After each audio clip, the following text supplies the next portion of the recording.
absolute pleasure. Thank you so much for joining us in the AI Journal podcast. Would you mind just telling our listeners a little bit more about you, a little bit more about GoStudent, and what excited you to start GoStudent? Yes. And what are you doing today? Yeah, actually, we founded the company already 6 years ago. And 6 years ago, the problem, the inspiration was because one of the most fundamental problems we see in education is lack of access to amazing teachers. And I experienced that myself when I was younger. I had, for example, my grandfather. He's an amazing math and science teacher. My parents also always supported me. And he also had an impact on me that I started going to university and study mathematics at age 14. So this influenced me, it impacted me. And also at school, I had some teachers who were just amazing and other ones where we were struggling with. And solving that problem, connecting children with awesome teachers, this is where this inspiration comes from. Oh wow, because I don't think people realize how impactful a teacher can be, because the brightest student will struggle with a teacher that's disinterested or just isn't very good at delivery. Yes. And a struggling student will overachieve, technically speaking, with a good teacher. How do you map those two things together? How do you decide what's good? Because this is a digital platform, which makes it a little bit more different than the usual get up in front of a classroom. So, I mean, you have worked as a teacher, so you know teaching in the offline environment has always been we call it a black box. Your gut feeling tells you when a teacher is doing a good job and when a teacher is maybe not doing a good job, right? When you show attention, when you show engagement, when you show excitement, it shows the teacher is doing a good job. And for the first time ever, doing it fully digital, from the moment we meet the family for the first time till the moment the kid leaves school, we can track it. We can make it transparent. And we have developed a 3-step application process for teachers, where first we check the knowledge, the know-how, the subject skills, then we check the pedagogical skills, and then we do a background check. And then based on this information that we get and the information we collect from all sessions that are happening, we then try to match them. So talk to me a little bit more about how you were able to do this in GoStudent in a digital world, because the only bit you've heard to date is proctoring. So we'll take a visual image to check that the right student's taking the right exam. But what you sound like you're describing there is if you can, in the nicest sense, manage all parts of teaching, the emotional intelligence, the engagement, the receptivity toward the teacher. If you analyze how the student is performing whilst doing the subject, then presumably you could use AI to deliver bespoke visual or auditory or whatever other material to allow that student to excel. Is that what GoStudent set up to do, or what other things are you doing using analytics and visual and Yes, so already today we are doing really a lot. And if you think about connecting a child and a teacher, you can collect data. When are the lessons happening? In what frequency are the lessons happening? Are they happening more in the earlier times of the days, later times of the days? Do you receive qualitatively good feedback from the teacher, from the kid? Do you receive quantitatively good feedback or bad feedback from the both parts? So you can collect data that is happening around the sessions. And then you can nowadays, with technology, you can also collect data that is happening within the sessions. You can collect things like speaking times.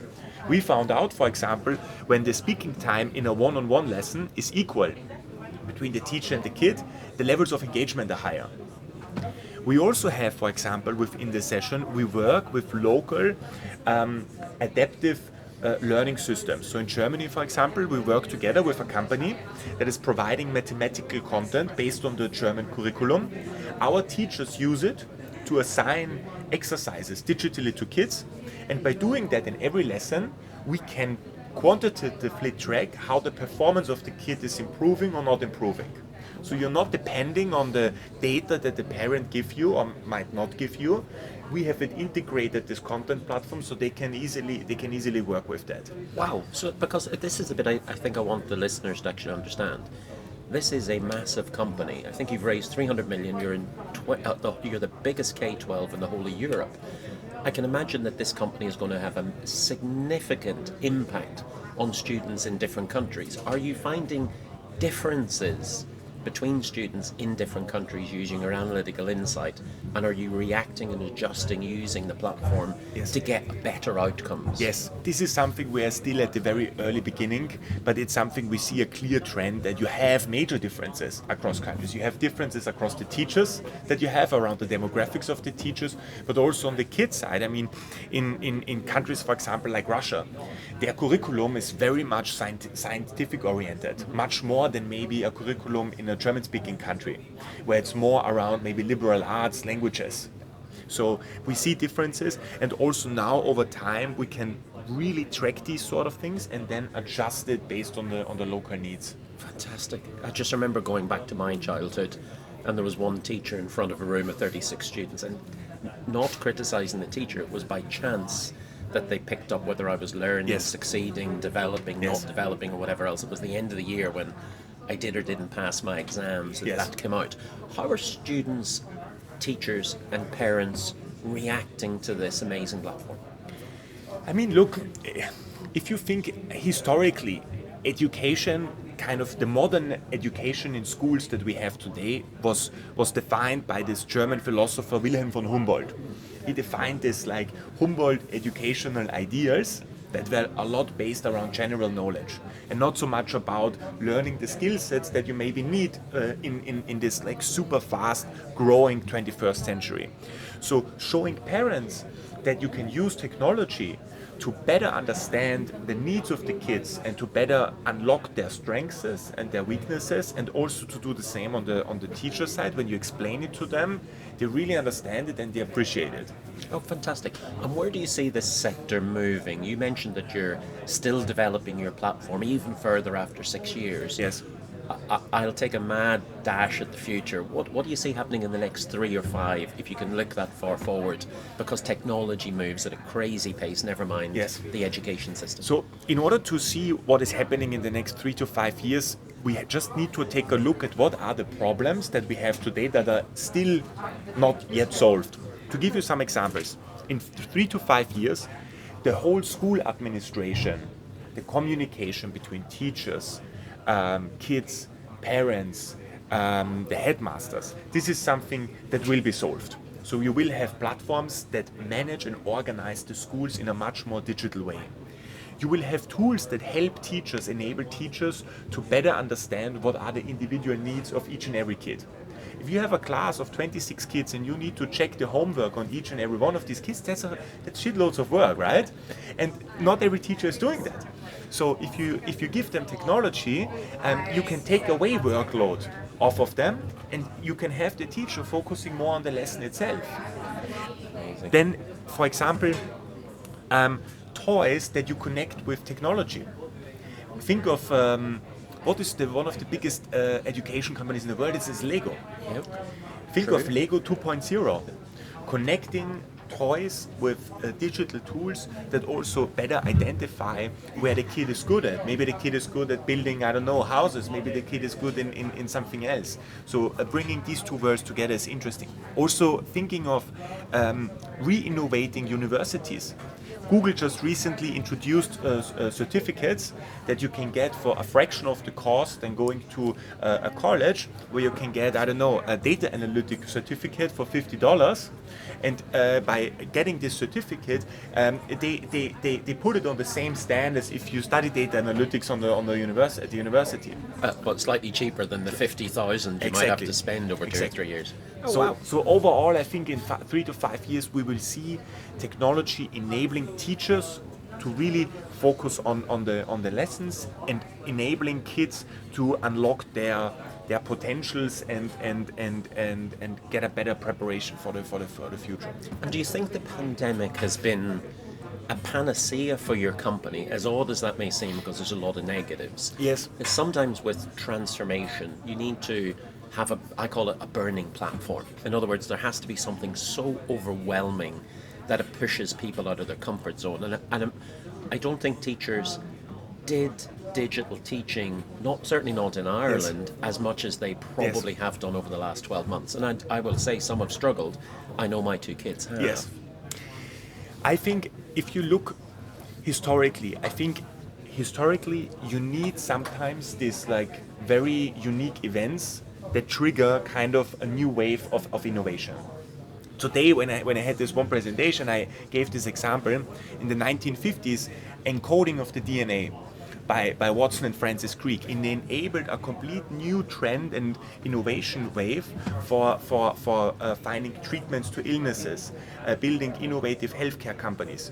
The technology behind the internet, behind smartphones, completely changed how we communicate with each other, how we perceive information.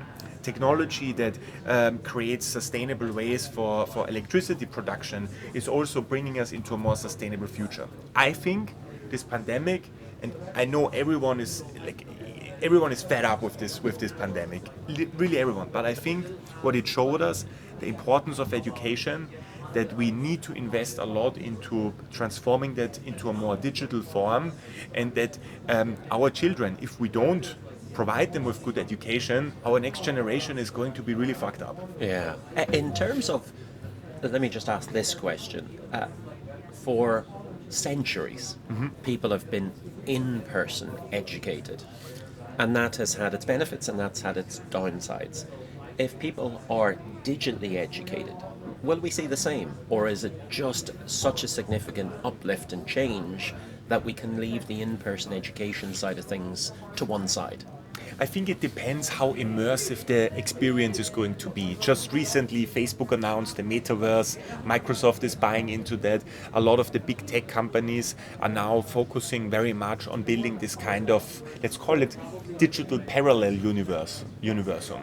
Also in the company, I recently tried out to use virtual reality and meet with a person in like a virtual classroom, and then kind of have a lesson together in like a virtual 3D environment.